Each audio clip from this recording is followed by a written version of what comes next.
Ta-tin, tin, tin, tin, tin, tin, tin.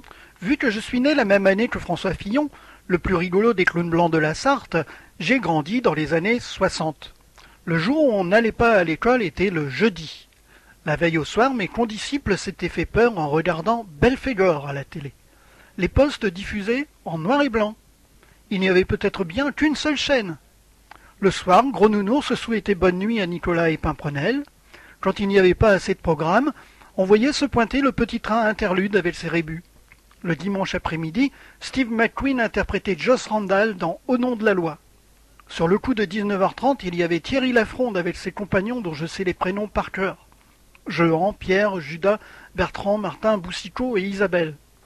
À la maison, on lisait Vaillant, le journal de Pif, mais les enfants du boulanger étaient eux abonnés au journal de Mickey. D'autres feuilletaient Tintin ou Spirou. Les voitures en plastique étaient de marque Norev. Celles en métal étaient des Dinky Toys. J'ai eu un circuit de voitures de course Jouef, je l'ai toujours. D'autres plus fortunés jouaient les Michel Vaillant sur Circuit 24 ou sur Scalextric. J'ai mangé des pommes, des poires et tressé les premiers Scooby-Doo avec Sacha Distel. J'ai connu l'explosion des yéyés, Johnny Hallyday, Sheila, Sylvie Vartan, Françoise Hardy, mais j'aimais plutôt les marrants. Jacques Dutronc, Antoine, les Charlots, Michel Polnareff, et j'ai même été fan de Claude François.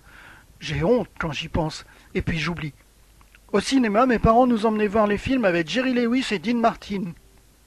Sinon, c'était Darry Croll, Bourvil, De Funès, Belmondo dans Les Tribulations d'un Chinois en Chine, et puis la grande claque de Mary Poppins.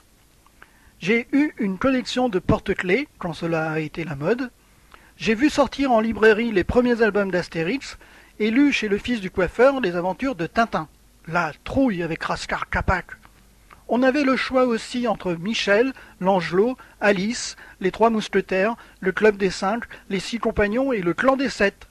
À la radio, on écoutait La Famille du Raton, L'Homme à la voiture rouge, Titou Double, Fernand Reynaud appelé le 22 à Asnières, Raymond Devos démontait la mer à Caen et Jacques Baudouin donnait des leçons d'anglais à Philibert. Henri Tizot imitait le général de Gaulle, moi aussi. Vive le Québec libre! Et Antille et Poulidor animaient le Tour de France.